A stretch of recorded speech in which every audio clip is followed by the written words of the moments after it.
Today I am going to burst one of the biggest myths in discussion about India's economy. We have all heard it, India has too many people, there are simply not enough jobs, resources are scarce because population is too large. At first glance, this sounds logical. More people, more competition, fewer opportunities. Case closed. But here's the question. What if population is not the real problem? What if blaming population actually hides the deeper economic structure that produces unemployment and inequality? To answer that question, let's go back nearly 50 years to one of the most influential debate in economic history, the Berner debate. The Berner debate asked one simple but revolutionary question. What actually drives historical and economic change? Is development determined by the forces of production, or is it determined by the relations of production?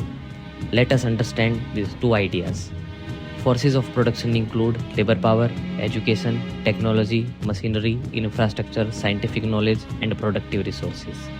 In simple words, these are the productive capacities of a society. If you educate people, you build industries and you develop technology. And that is how you are developing the forces of production. Relations of production answer a different question. Who owns production, who controls investment, who hires labor, who receives the profit, who actually benefits from the production. These are social relationships between labor, capital, landlord, industrialists, and the state. Before Berner, many historians like Poston and Lowell Leduri argued something very similar to what many people argue about India today.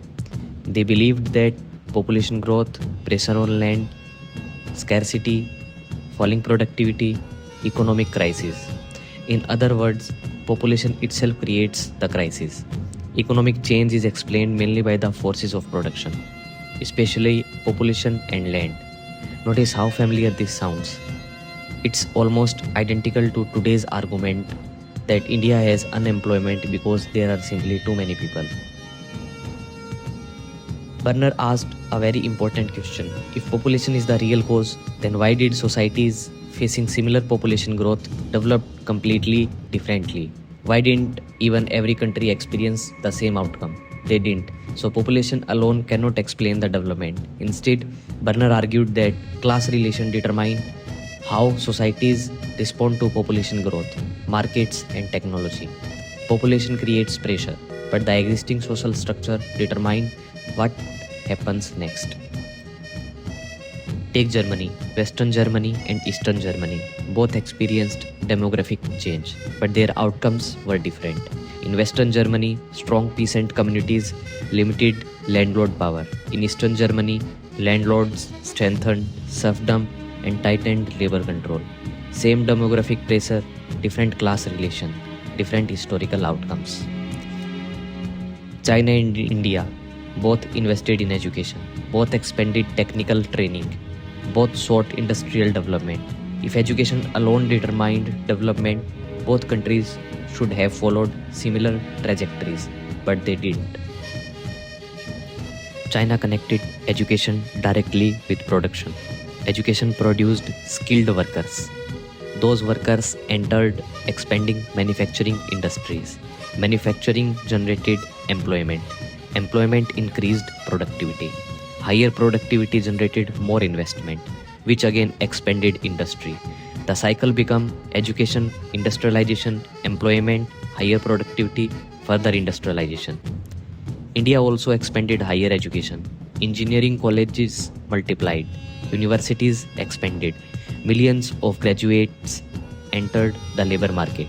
But industrial employment did not expand at the same pace. Instead, we increasingly observe education, degrees, insufficient formal employment, educated unemployment, informal work, skill underutilization. The problem is not that India lacks educated people.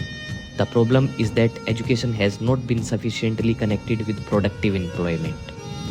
This is exactly where Berner becomes useful. He would argue, don't stop at education, don't stop at population. Ask another question.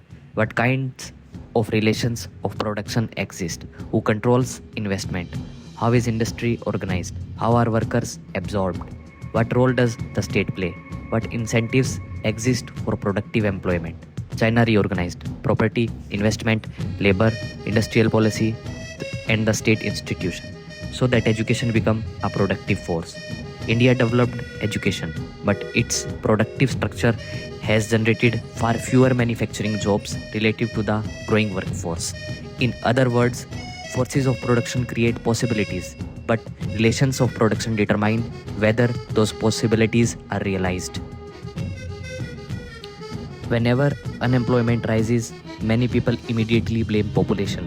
But Burner teaches us to ask a different question. Not why are there so many people, but why is this economy unable to productively employ so many people?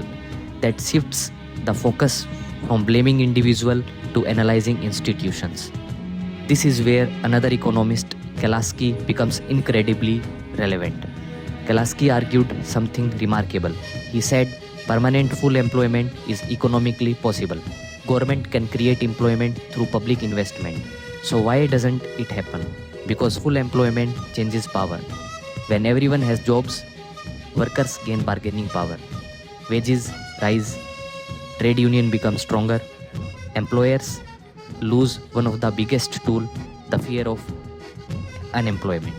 Therefore, according to Kalaski, business interests often oppose policies that create permanent full employment, not because they reduce profits, but because they reduce their social and political power over labor.